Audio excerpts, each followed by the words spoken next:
All right, welcome everyone, and thank you for joining us for this session titled Stakeholder Training Materials to Assess Freshwater Health. I'm Michael McLean of IHE Delft in the Netherlands, and I'll be moderating the session and also presenting a bit. I'd also like to acknowledge Ian Harrison of Conservation International, who's managing the technical aspects of the session. Hey, Ian. Hi Michael. Hello, everyone. All right, Conservation International has partnered with IHE Delft to convene this session. You may already be familiar with our institutions, but if not, Conservation International is an organization working to stabilize our climate by protecting and restoring nature, doubling ocean protection, and expanding planet-positive economies. They do this through innovations in science and finance by partnering with communities, working with governments, and engaging with companies. IHE Delft is the largest international water education facility in the world, working in partnership to strengthen capacity in the water sector to achieve global sustainable development. So we're also interested in protecting and restoring healthy freshwater ecosystems and understanding how they can contribute to sustainable development. Now, from the list of registered participants, we know that an extraordinary range of institutions from around the world is participating in the session today. And if you haven't done it already, please go to the poll that you see to the right of this image and indicate what type of organization you represent and what region you principally work in. We'd also like to learn the main reason you're interested in this session and why you think maintaining freshwater ecosystem health is important.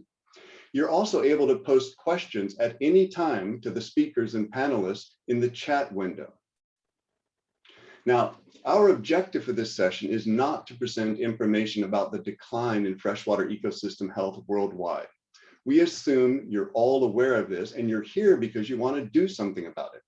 But protecting and restoring freshwater health is incredibly complex because these systems are themselves ecologically complex and are being impacted by a range of pressures associated with different sectors of our economies and different scales and branches of our governments.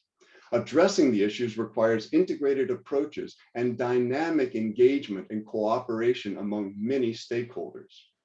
So in this session, we'd like to focus on two key needs for effective communication and cooperation between stakeholders working to protect and restore freshwater health.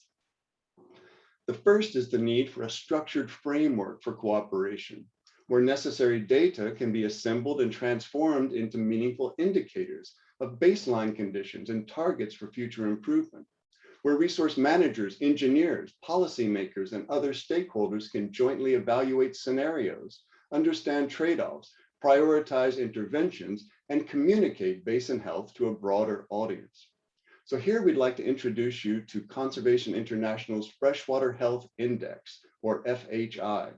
We'll begin with a presentation describing the Freshwater Health Index, followed by presentations of two case studies demonstrating its use. We'll then have a panel discussion in which you can pose any questions you have. The second need we'd like to focus on is the development of a common level of understanding and knowledge among cooperating stakeholders about the nature of freshwater health, the pressures impacting it, indicators to measure it, and the governance and management approaches needed to address it. Achieving this common knowledge and understanding is an important first step in effective cooperation. Here, we'd like to introduce you to a new open online course on the fundamentals of freshwater health and invite you to register for it if you wish. So after we finish the first panel, or potentially we'll blend the panels, we'll see how we're going and as the session proceeds. After that, we'll briefly introduce you to the online course and then again invite your questions. All right, now to our first speaker, Silindile Mshali. Silindile is an associate scientist for Conservation South Africa. She's also been implementing the Freshwater Health Index in the Mzimvubu catchment in South Africa. All right, Ian, let's cue up Silindile's presentation. Okay, I will just bring it up.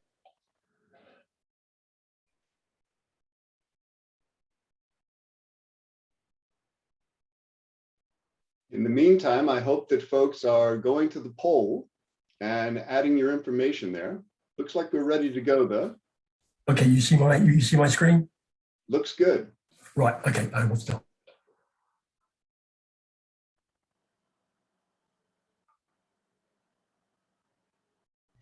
Good day, everyone. My name is Silindile Mshali. I will be giving you an overview of the Freshwater Health Index tool. So this tool was developed by Conservation International with several partners, essentially to provide a comprehensive view of freshwater health in a basin.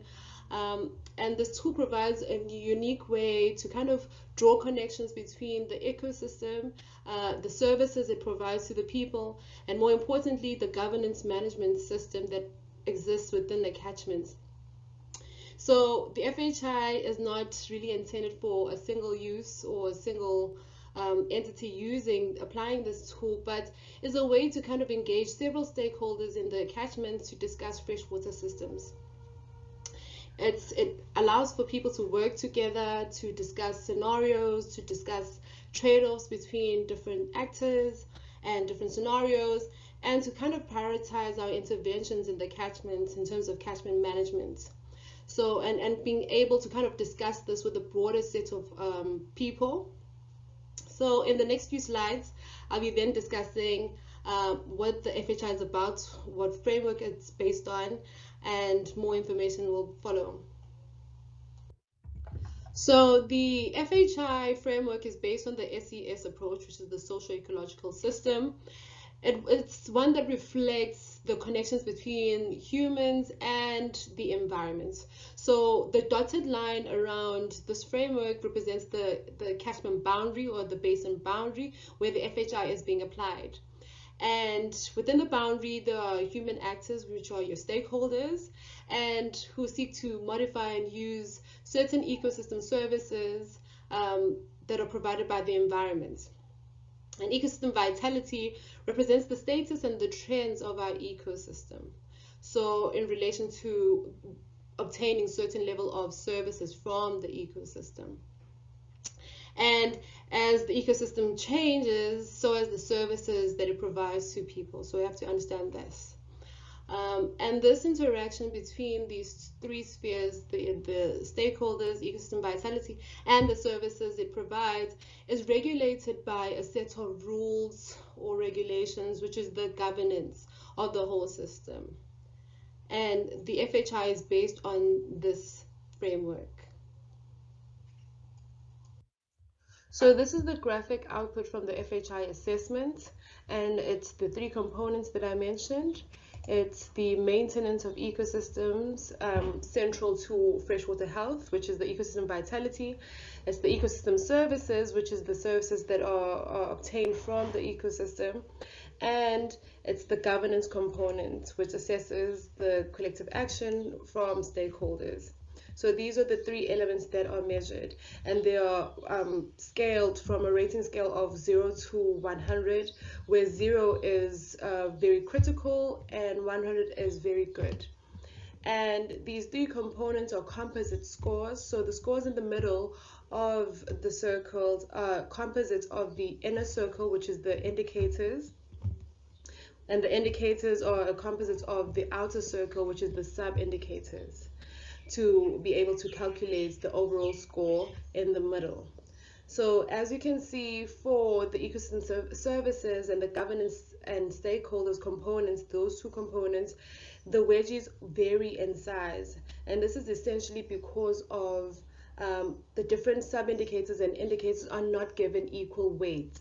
So stakeholders can kind of identify and specify that some indicators weigh more, hence deemed to be prioritized than other indicators. So this kind of informs prioritization in our actions. So it gives room for indicators for stakeholders to inform the whole process. So essentially, the FHI, we like to use the analogy of it's taking the catchment or the basin to the doctor. So we're taking the basin to the doctor to get a full report on how the basin is doing. What's going good in the basin and what's not going so good. So what are the challenges? What needs to be addressed? What needs to be prioritized? What needs to be addressed urgently in order to maintain the health and the functioning of our freshwater systems? So we like to think of it as that. So essentially, these are the three scores: the ecosystem vitality and the ecosystem services, and then the governance components. These different components are not added together because they are distinctly different. And that's the FHI outputs from this process. So what are these indicators and sub-indicators? So they are summarized in this slide. So for ecosystem vitality, you're looking at water quantity, water quality, basin condition, and biodiversity, and a number of sub-indicators are under that. And then for ecosystem services, you're looking at provisioning, regulating and supporting services, and lastly, cultural services. And for governance, you're looking at the enabling environment, stakeholder engagement, vision and adaptive governance, and lastly, the effectiveness of our governance systems.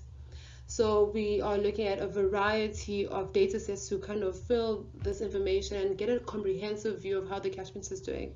So this is through remotely sensed data, monitored information, modeled data, as well as surveyed data. So the key goals of the FHI can be summarized into 3 points. One is to raise awareness among stakeholders around the condition of our freshwater system in the catchment and the importance of ecosystem services and governance. And secondly, to model future scenarios and indicators to provide stakeholders with credible and easy to understand way to examine trade-offs between different scenarios. And lastly, and more ambitiously, is to secure commitments from stakeholders to apply the outcomes of the FHI in order to inform better catchment management and to develop a common or shared vision around freshwater systems in the catchment. So often what we find is that people want to understand what makes the FHI different, what makes it different from any other freshwater assessment tools. So essentially the FHI focuses on ecosystems. So you're trying to identify opportunities or areas for conservation within our freshwater systems, areas that need to be prioritized and need to be kind of addressed in order to maintain the health of our freshwater systems. It provides that opportunity. So it also allows for scenario analysis. Through comparing baseline and future scenarios, we are able to kind of understand the current changes in our catchment and understand trade-offs of our decisions.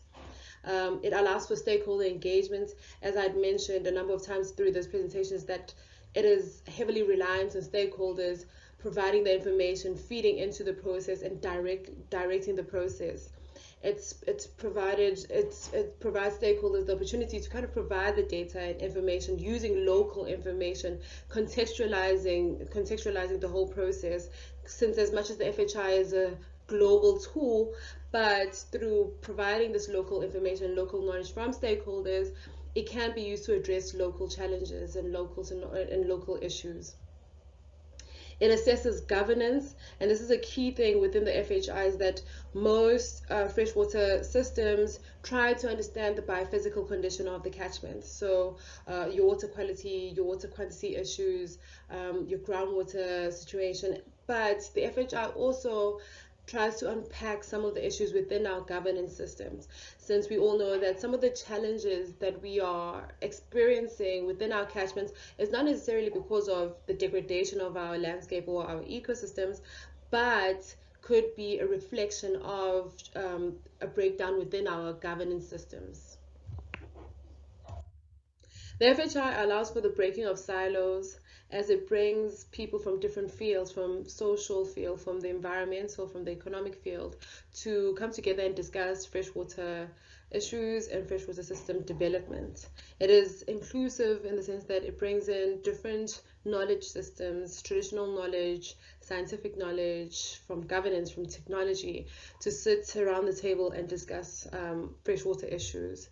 It provides clarity in the sense that it uses a rating scale of 0 to 100 for people to be comfortable enough to discuss very scientific or technologically inclined language, to be able to engage in such a conversation, even though you don't have that background.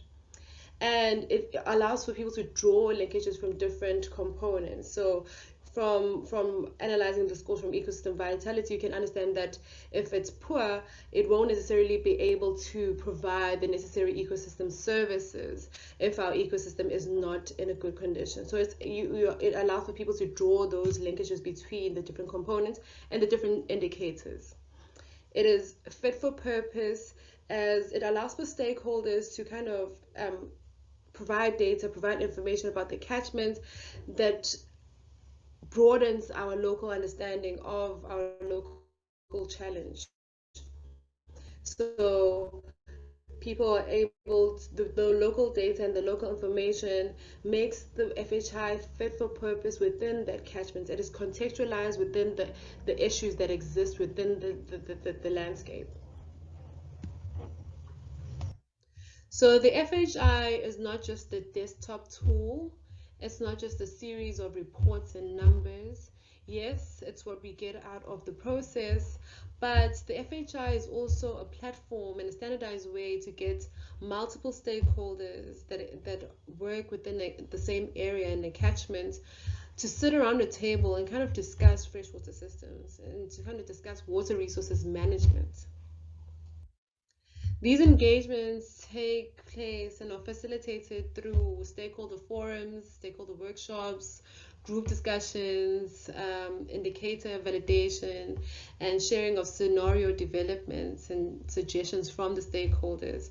So the FHI is a very iterative process of calculating the indicators, presenting it to a group of stakeholders, have them provide the data, information, and guide the process and kind of shape how the process kind of moves forward in order to validate some of the information that we're getting from the process.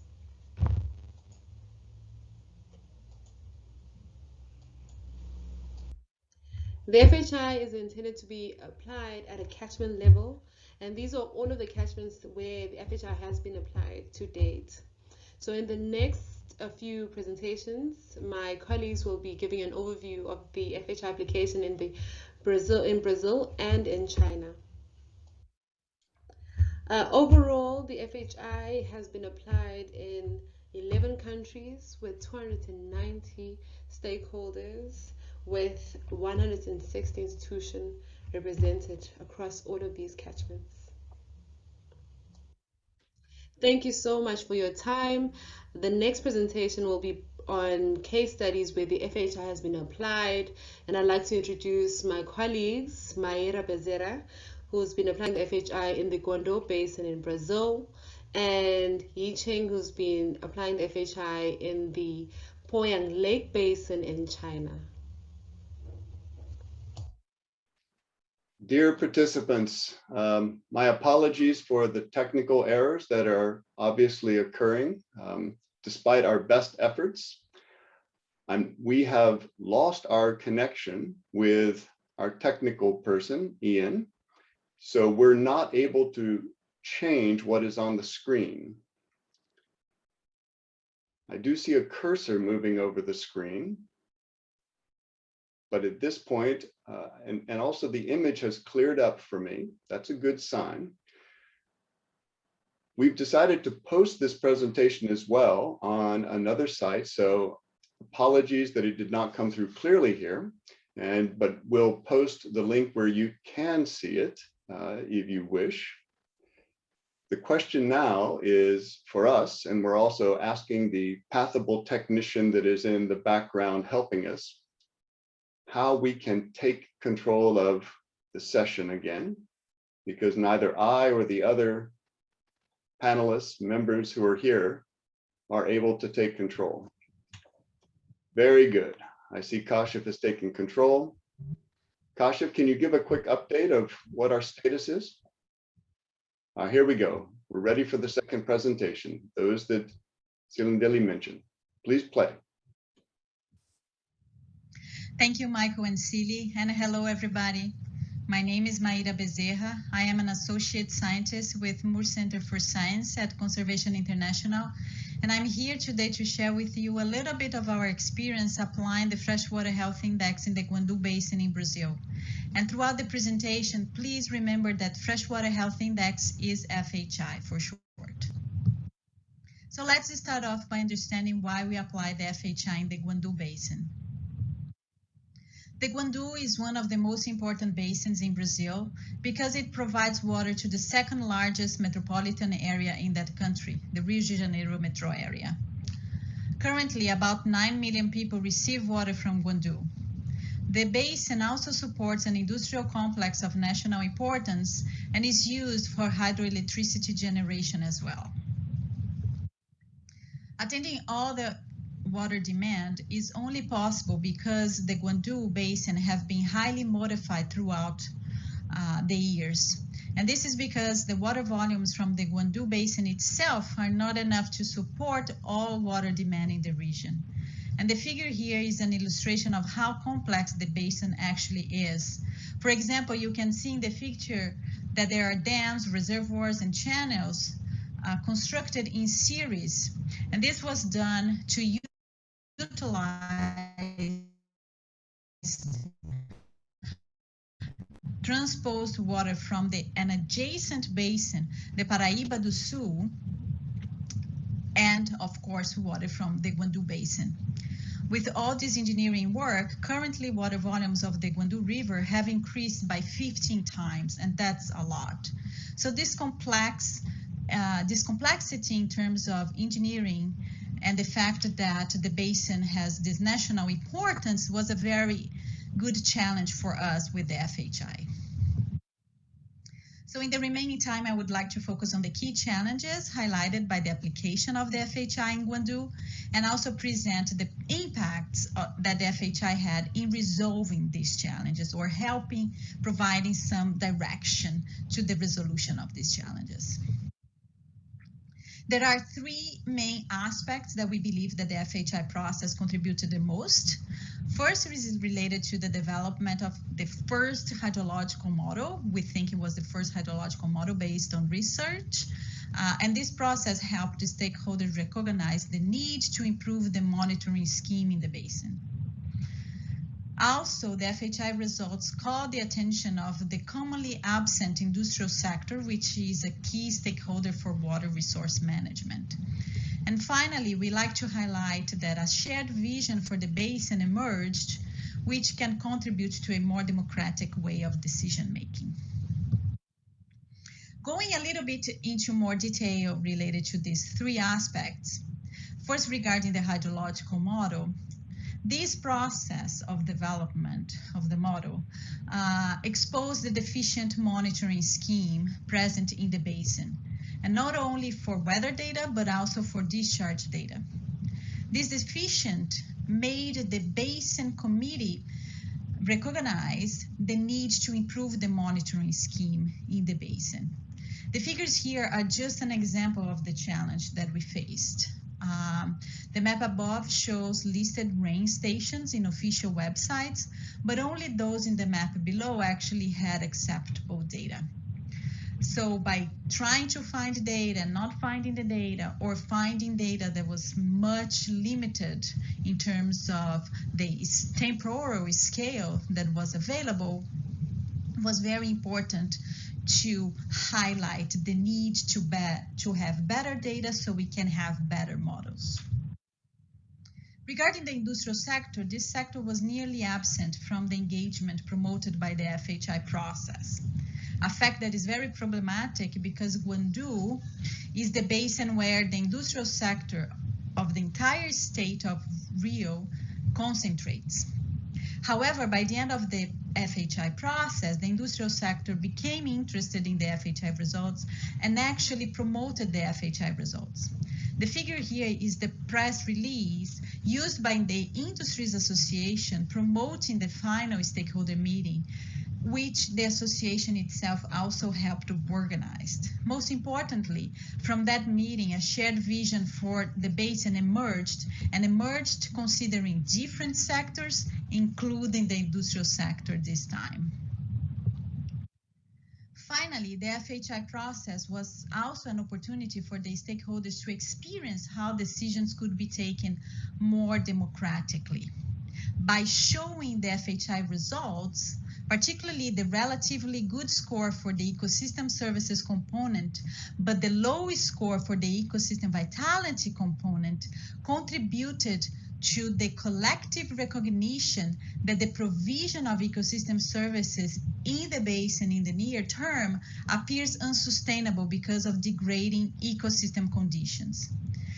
Stakeholders, therefore, were able to recognize the need of a more holistic decision-making process that takes into consideration not only water quantity, which is usually the focus in the Guangdu, but also other aspects and interests in the basin.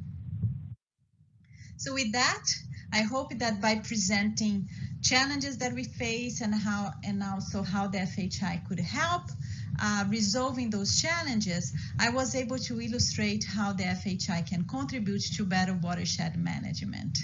Thank you so much for your attention. Hi everyone, I'm Yiqing Zhang, an associate scientist at Conservation International. Thanks, Myra, for the presentation about FHI's application in the Guangdu Basin. In this presentation, I will share with you the application of the FHI in a very different setting, a larger, wetland-dominated freshwater system, which is the focus of my work. Poyang Lake is the largest freshwater lake in China, with its basin outline largely reflecting Jiangxi province. Drained by 5 tributaries, the lake system is a prime water source for tens of millions of residents in the middle and lower Yangtze River Basin, as well as a growing industrial base. The lake is home to over 50% of finless porpoises, an iconic and critically endangered species. It is also the wintering spot for more than 98% of the world's Siberian cranes, another critically endangered species. Poyang Lake is recognized for its irreplaceable role in sustaining global biodiversity and the cornerstone for ecological security of the middle and lower reaches of the Yangtze River. This large freshwater lake basin has a growing urban and industrial base, yet the local population also has a keen awareness of the lake's importance for biodiversity. This creates competing interests for water resource management and at times could lead to conflicting goals for different stakeholder groups. In this large basin with competing demands, it has been challenging to build a consensus around freshwater resource management. I'd like to share 2 key impacts that FHI has had in addressing some of these challenges. In a basin with multiple industrial parks, drawing on the lake water and discharging wastewater into it, learning to engage corporate partners in areas of local freshwater health is fundamental. In 2019, CI partnered with a viscose company called Saturi to look at freshwater health and watershed conservation in the Poyang Lake Basin. Working with Saturi, we articulated how water stewardship can move beyond the manufacturing facility to engage with other stakeholders of the basin in a more systematic and long-term effort, benefiting both our corporation and the basin in which it operates. To better illustrate this continuum, we developed a practical roadmap for corporate freshwater health stewardship called the Backyard Basin Roadmap. It consists of 9 milestones that build on one another and scale from the facility itself to basin scale. These milestones guide the development of a holistic corporate freshwater health stewardship strategy that can be adapted to different basins and production facilities. Through the assessment, we engage stakeholders across sectors within the basin to promote collective action toward a healthier Poyang Lake. One of our stakeholder meetings took place following unprecedented flooding in Poyang and Yangtze and helped different stakeholders better understand the joint stake they all have in securing Poyang's future. Through the workshops, local practitioners confirmed that there is still much work to be done to preserve and sustainably manage this important place. The communication and exchange among protected areas, academic institutions, and NGOs have been enhanced, and an opportunity for further cooperation has been created. Finally, One of our key achievements was to provide a voice to grassroots organizations at the province level. These organizations are enthusiastically managing critical wetlands of the lake basin and are directly impacted by the future of the lake. Just to give you a glimpse of their passion, the left picture shows a migrant bird library, which was built for children's education in the community, while the right picture shows Xiaoyang, an old sand transporting vessel, as scrap metal retrofitted to patrol the lake and protect its biodiversity. So while the FHI report provides a comprehensive baseline health assessment of Poyang Lake Basin, as Celine Dyer mentioned in her remarks on FHI, its key contributions stem from the process of working with diverse stakeholders and discovering how to preserve the health of our watersheds. With that, I hand it back to you, Michael.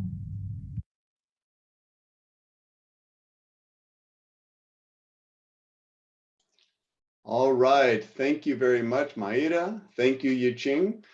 Maida is with us, as is Silindili. They're both with us live. Yiqing, unfortunately, being in China, the time zone did not work for this.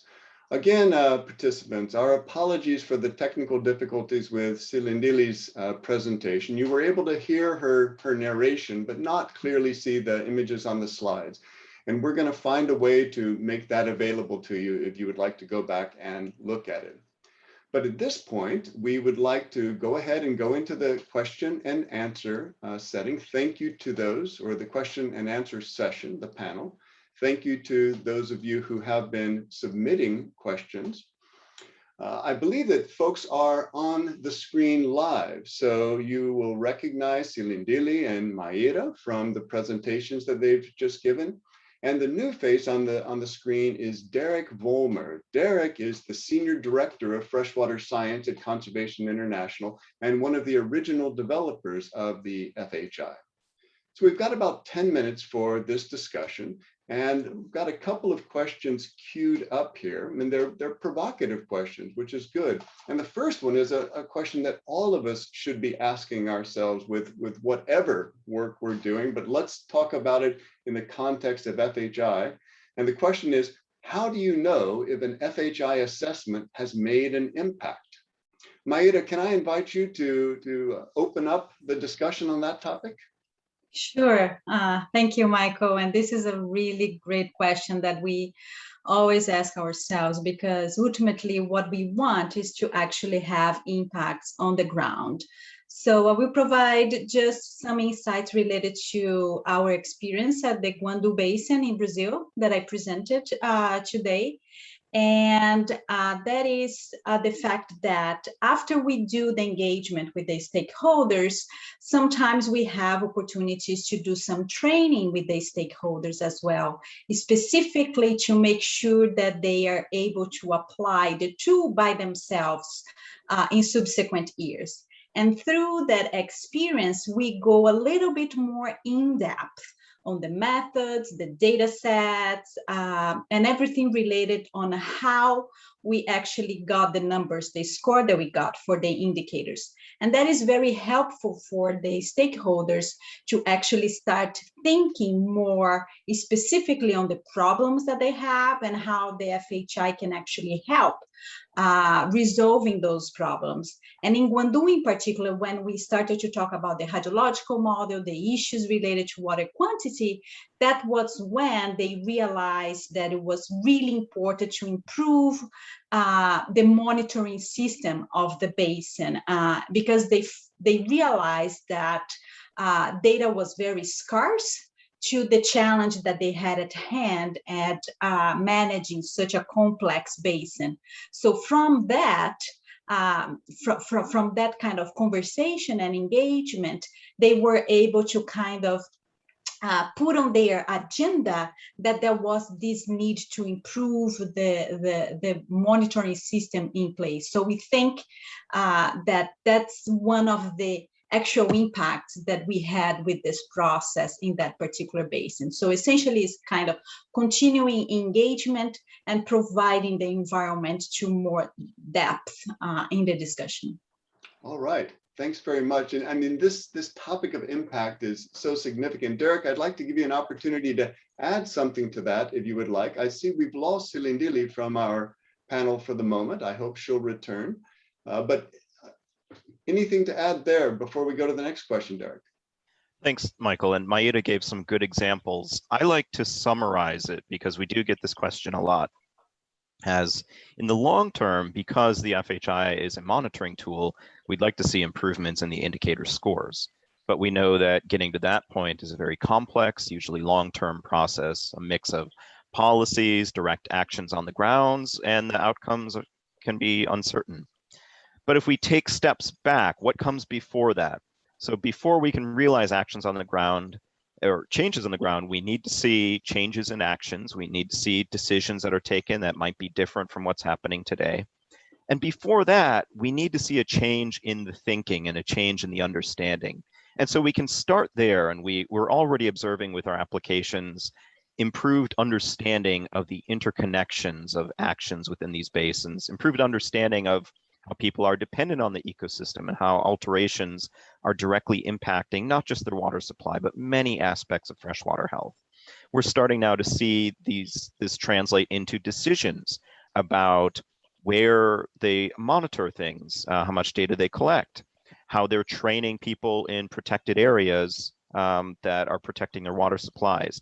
And so we see people getting onto that path, but we realize it'll be many, many years and a combination of decisions that will lead to changes in the indicators.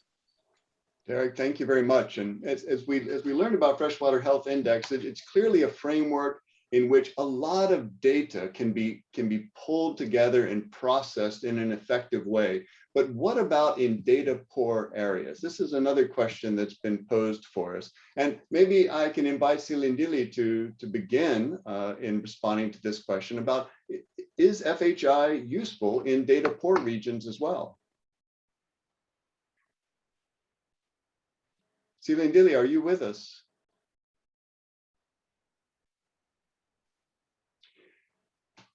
Thanks, Michael, and definitely yes.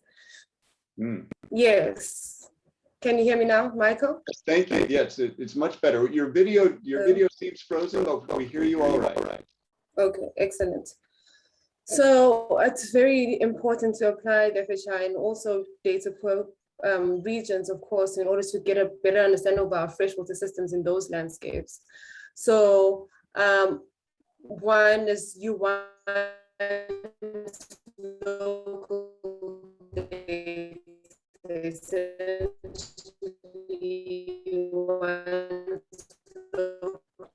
I'm afraid we're having some audio difficulties with Silindili. To inform the process and to have those that locals of that, of course, you can use global.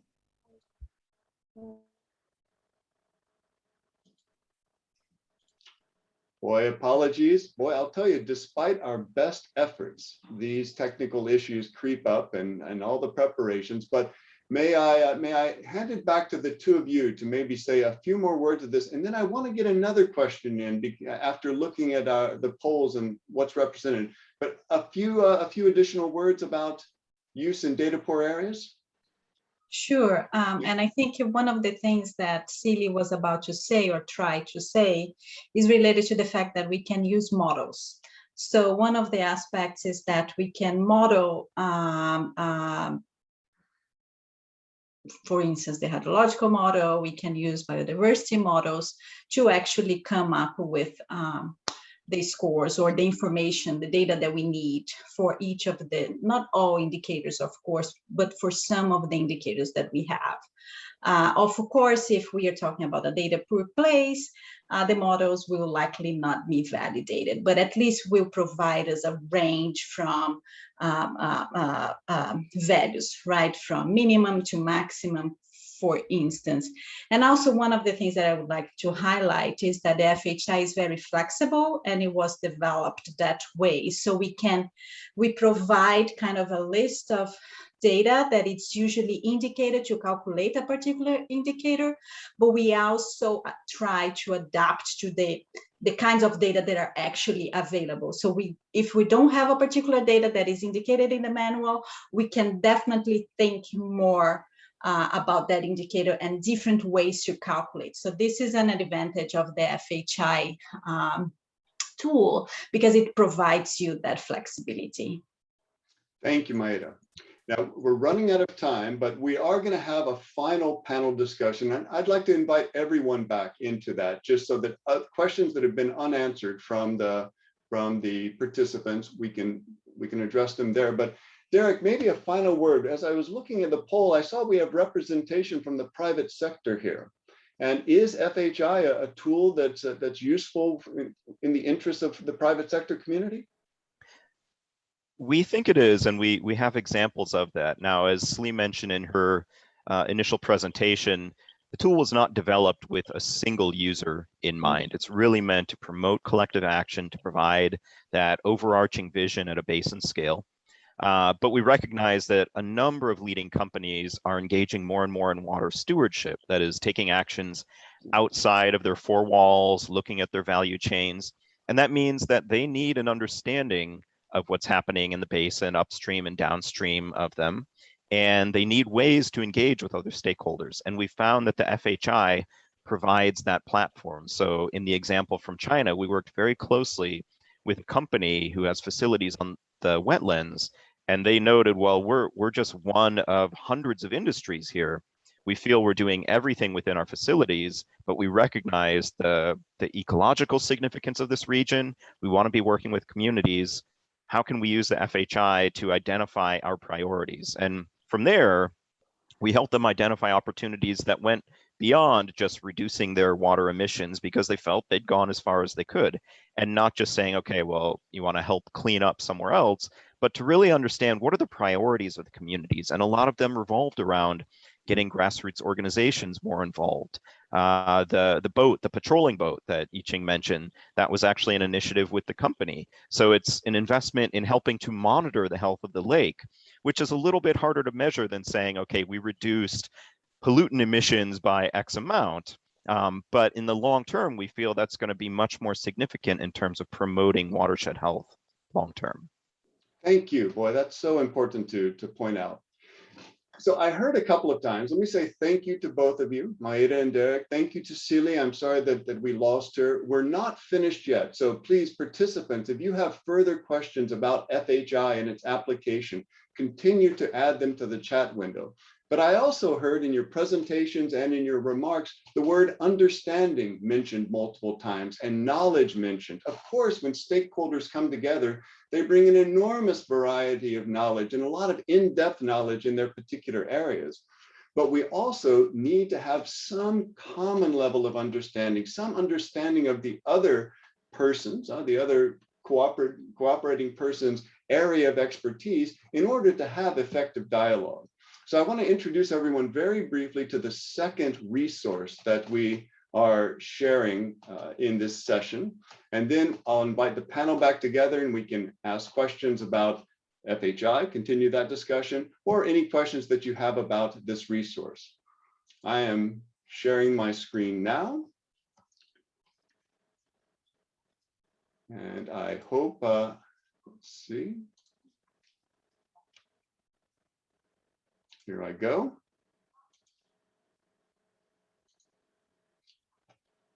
All right, I hope everyone is able to see my screen now.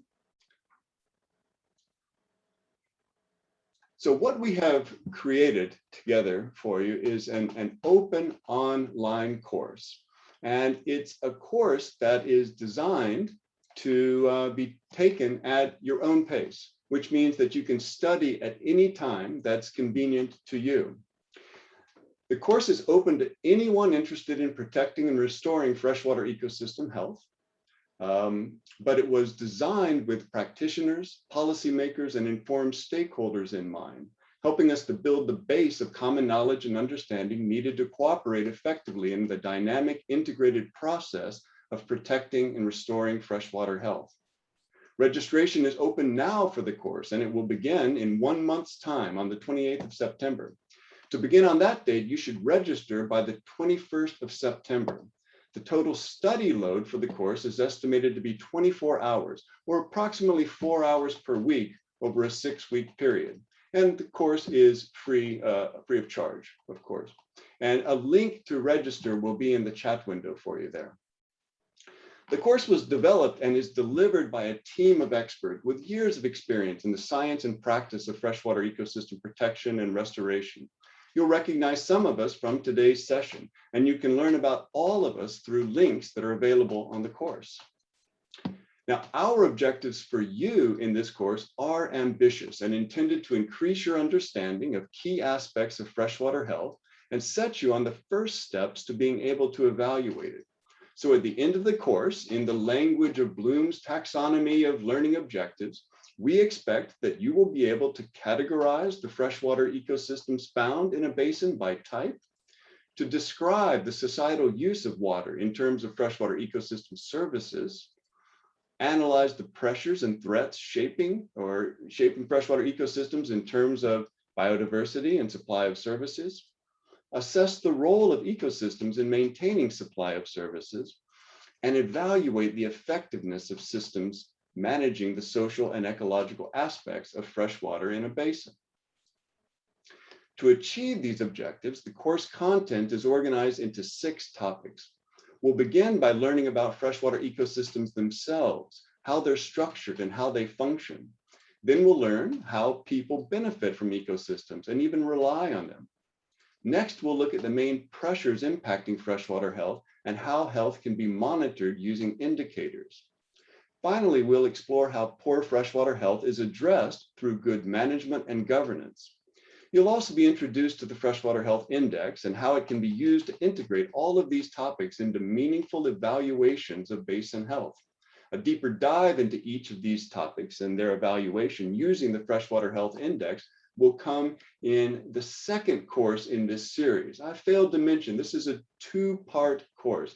The first part focuses on fundamentals, which I'm sharing now, and the second part, which will become available in early 2022, will include a deeper dive into advanced topics in each of these topic areas. For each topic, you'll learn by watching interactive lectures, reading relevant literature, and doing practical exercises. Lectures are limited to 20 minutes or less each, and the interactions allow you to test your knowledge along the way and follow links to related resources if you wish. The readings come mainly from formal publications of international bodies like the Ramsar Secretariat, as well as papers in the peer-reviewed literature. And exercises are designed to not only deepen your knowledge and develop skills, but also expose you to some of the important sources of data, such as IUCN's Red List. You'll access the course through the open education platform of IHE Delft, and there you may find courses on other topics of interest as well. In many cases, the courses available are nearly identical to courses we offer face-to-face at the Institute, but have been adapted to be open and online. So if you're interested in joining the course, please follow the link that's available on the page. It's in the chat window. And also, I think it's also in the files folder that you'll see to the right. All right. At that link, you'll find instructions, detailed instructions on how to register. So for those of you who are interested, I hope we'll see you in the course. Thanks for that. I'm going to stop sharing my screen. We'll come back together. Wonderful. And now, Kashif, if you can please help to reassemble our panel by spotlighting a few folks. Our panel is going to include Maida and Derek, and I'd also like to invite Ellen Pfeiffer onto the panel. Ellen is a senior researcher at IHE Delft in the areas of governance, policy making, and management, and Ellen contributed to these topics in the course. And she's also well-versed in many of the topics that were part of the earlier discussion as well. So again, everyone, participants, during this session, we're open to questions about anything that has come before. Now, I'm afraid that while I was presenting, I was not able to look at the chat windows. So may I begin with this question, which is I've just seen, and then I'm going to invite whichever panelist to answer that as they would like, perhaps by raising your hand. And that is, have you considered options around the inclusion of cultural health indicators as part of a wider index, especially given the important role of indigenous people, territories in biodiversity, and the water towers of the world in freshwater ecosystems? Would someone like to take that one on? This is an FHI specific one. Yes, Derek. I'll offer an initial response because I was typing one because I know we may run out of time, and we want to try and answer all questions as they come in. The short answer is yes, we have two indicators of cultural health under the major indicator of cultural services, which is a traditional category of ecosystem services. And so we recognize that it is important to look at the cultural aspects of freshwater health. Our two indicators are recreation as well as the conservation of cultural heritage. And so that obviously doesn't cover everything, but as with the index overall, we had to choose from a very long list of potential indicators to pick some that we felt were overarching. So there is flexibility in how you actually attempt to measure those, and we provide guidance on ways that you might approach that. I think what's more important is that by having those indicators included in the framework, it prompts and encourages this discussion and the inclusion of cultural factors when we're talking about freshwater health. So again, it's not just about quantity and quality of water. We encourage the stakeholders to really think about not just, okay, is recreation important in this area, but what are these really more kind of intangible cultural values, and how do you think they are performing vis-a-vis some of the things that are easier to measure? Excellent. Any perspectives from the Guangdong Basin or other FHI you've been involved with, Maida? Yes, not specifically from Guangdong, but the application in Guangdong occurred together with application in Peru and Colombia as well. And in Peru, we were working at the Alto Mayo Basin. And with that opportunity, we're actually able to engage directly with indigenous peoples. So that was really nice. It was, we were very proactive in making sure that we had representation from the indigenous peoples, and they could provide their inputs into the FHI itself. So not only for those indicators that Derek mentioned, but also to other indicators, which was very important in that particular basin, because they are one of the protectors of the headwaters, therefore, of the entire drainage basin. So this is one of the ways that we also try to make sure that indigenous peoples' views are incorporated into the FHI, because they are key stakeholders, depending where you are. All right, thanks very much. And Ellen, can you say something about how both our two institutions bringing together our experiences has contributed to what is being featured in the content of the course, and especially the parts of the course that you've especially been involved in pulling together? And do any of the topics that have been raised so far remind you of some of that content? Okay, thank you, Michael. Actually, the last one is kind of the question that is spot on. In the beginning, we had the question of how do you know whether the Freshwater Health Index created an impact? Actually, most of the research that we have been doing and that we also brought into that is how can you design activities to create impacts? So that actually this is part of the process.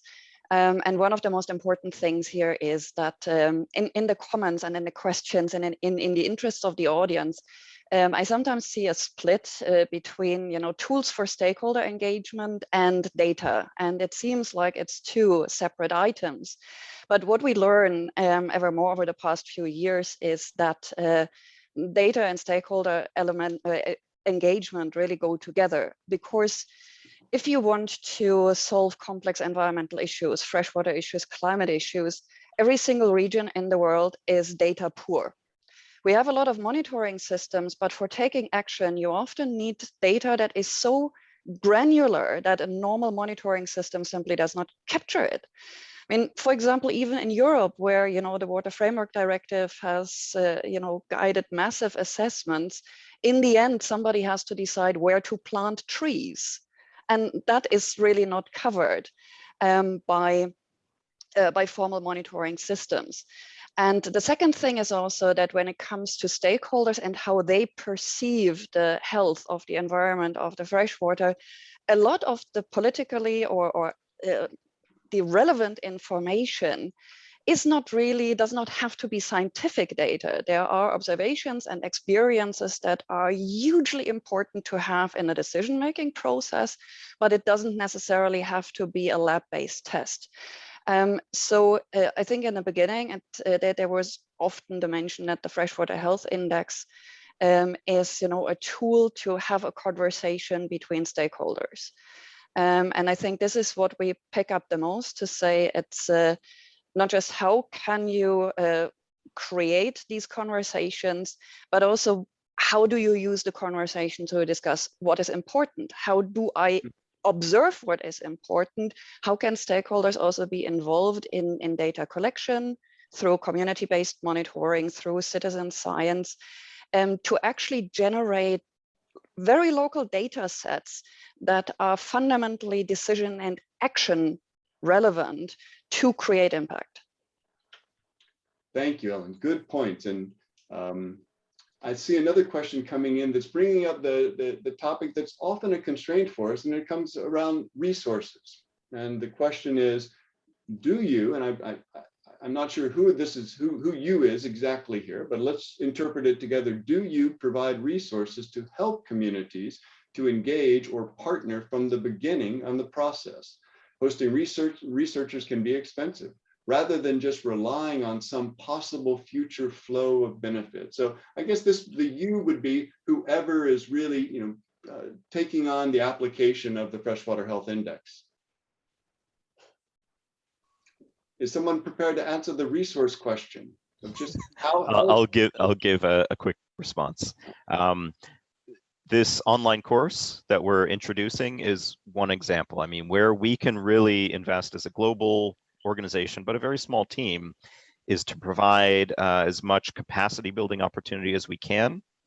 And so the online course is a way to make the tool itself much more accessible. And I think even more importantly, that understanding of freshwater health. And so it doesn't mean that every stakeholder should be taking the course, but it's a quick way to educate a lot more people and get them familiar with the tool.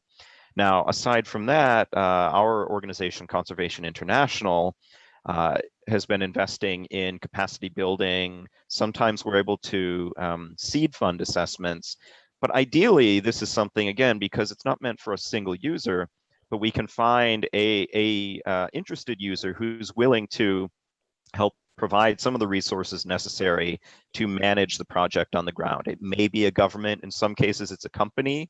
Ideally, it's more than one so that it can be sustainable. It doesn't have to cost a lot. Now, we recognize that not everyone may have technical expertise on the ground, but to identify through partnerships who can manage the project, and then our team is available to provide technical support, and we provide as much of that remotely as we can. Thank you, Derek. Folks, we're coming up on the end of our session, and a final point is just to emphasize the close alignment between the open online course and the Freshwater Health Index itself. And the list of topics that I shared, which are the topics covered in the course, are aligned with the Freshwater Health Index. So you'll find that these two resources go hand in hand and really support each other. With that, I'd like to thank all of our speakers and panelists for their contributions today. And I'd like to thank all of you who participated. And I would like to thank you especially for your patience with some of the technical difficulties that we encountered. Remember that registration is open for the open online course. And on behalf of the conveners of this session, I wish you all success in your work and a very happy final day at this 2021 Stockholm World Water Week. Cheers, everyone.